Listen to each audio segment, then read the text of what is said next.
Baker Mayfield saying 4-2 feels like 0-6 is absolutely positively unacceptable. And that dour demeanor, that's garbage. That's a loser's lament. That absolutely positively can happen. Sure, the Pittsburgh Steelers beat Cleveland by 31 points.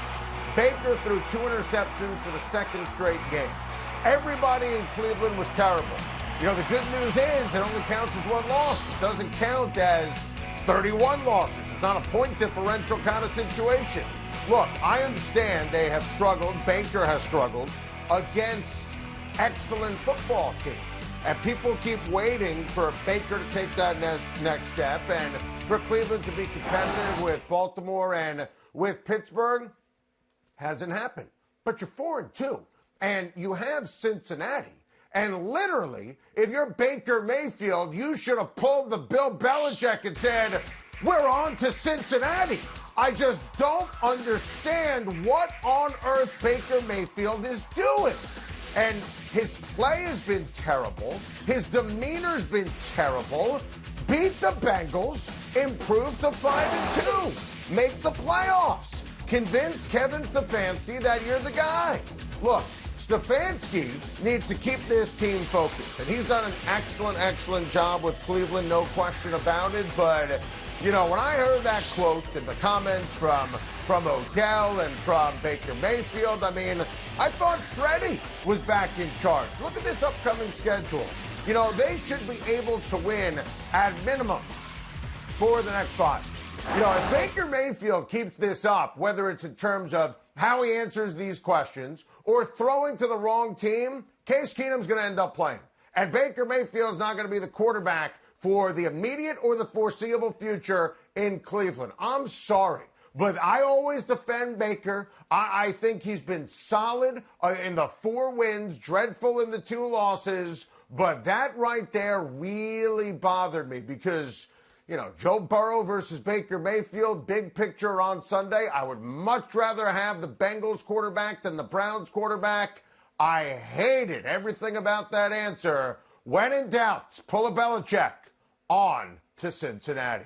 Needless to say, our guy Budda Baker knows that it's a whole new ballgame when you're taking on Russell Wilson, who in my opinion is the MVP favorite. Budda Baker was unbelievable today on my Sirius XM radio show on Mad Dog Sports Radio. But here's the deal. Budda Baker's a star. Budda Baker got paid, highest paid safety in the NFL in the offseason. Budda Baker is going to be first team All-Pro. He's best safety in the NFL. And remember, Jamal Adams had the eyeball emoji when Budda Baker got paid.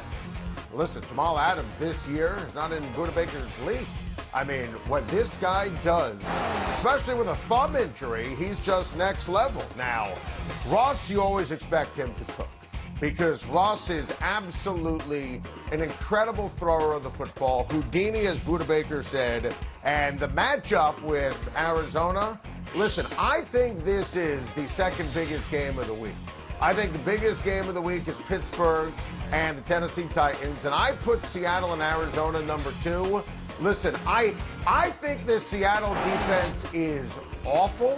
I think that Arizona can make plays. We'll pick every game with Will Brinson coming up tomorrow on a Football Friday. But don't be surprised when Budda Baker and the Arizona Cardinals make a huge statement and beats Russell Wilson and the Seattle Seahawks. Oh, that's awesome. Needless to say, Dabo Swinney knows that everybody, starting with the teams in New York, wants Trevor Lawrence, his quarterback, to be their team's quarterback in the National Football League. And Jets supporters and Jets fans are very interested to learn more about Trevor Lawrence.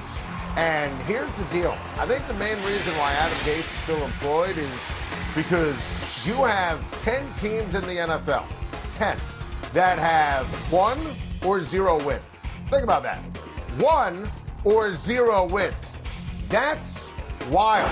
We only listed the 1 and 5 teams, okay? There are others that are 1 and 4. I mean, it's crazy. So I think Adam Gase stays employed because, look, the Texans won a game right after they fired Bill O'Brien.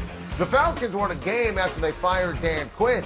If you end up winning a game, you're not going to get Trevor Lawrence. Jacksonville could end up with that #1 overall pick. So I think Joe Douglas is being ridiculously calculated here. Now, at some point, Adam Gase will get fired because, he's the worst, but this makes a lot of sense as all eyes, if you're a Jets fan, they have to be on Clemson every time Trevor Lawrence plays football on Saturday.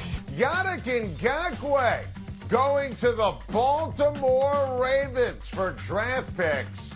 Listen, I love this deal for Baltimore because Yannick Ngakoue, who just had a cup of coffee in Minnesota after they picked him up from Jacksonville right before the season started, Yannick Ngakoue is tremendous when it comes to getting to the opposition's quarterback. Baltimore is absolutely loaded. Baltimore has been great this year. And I think what they're doing is they're taking a strength and making it even better with an eye on beating Pittsburgh and most especially beating Kansas City. Look, the Baltimore Ravens have been phenomenal this year, unblemished.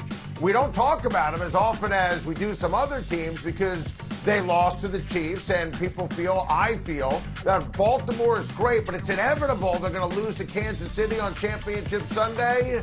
This is a shrewd, brilliant, calculated move. Vintage Eric DeCosta. I love this for the Baltimore Ravens. Now, it was a busy day for the Baltimore Ravens as Dez Bryant. Remember Dez Bryant? Of course you remember Dez Bryant.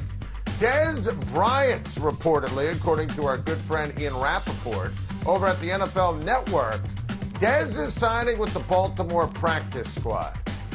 Color me skeptical on this one. As much as I love Yannick Ngakoue, this one to me makes very little sense. Dez Bryant hasn't played in the NFL in years. Dez is always a bit of a knucklehead. 2017, the last time he played, that's a lifetime ago. John Harbaugh is not going to stand for Dez's antics. I am very, very skeptical here on this ever becoming a real thing for the Baltimore Ravens. Now, according to multiple reports, the Seattle Seahawks are very interested in bringing in Antonio Brown once his suspension ends from the National Football League. Adam Schefter from ESPN had that story yesterday. Pete Carroll spoke to our good friends over at SiriusXM NFL Radio and said, yeah, we're interested in Antonio Brown. Listen, we spent the entire offseason on Time to Shine saying that there are two teams that could take the flyer on AB. Seattle and Baltimore, tying in the quarterback, the leadership, the head coach, the general manager, the ownership, and also the need. The Seattle group at wide receiver, it's obviously top heavy. They have DK Metcalf and Tyler Lockett, who are great, but the defense is dreadful. So the thought process is it's boom or bust, risk reward, see if you can just outscore everyone. And by the way, if AB is up to his old tricks like he was with the Raiders when he torpedoed the entire season, John Schneider and Pete Carroll will just say bye-bye. Thank you for watching. Please like and subscribe, and don't forget to hit the bell for more videos.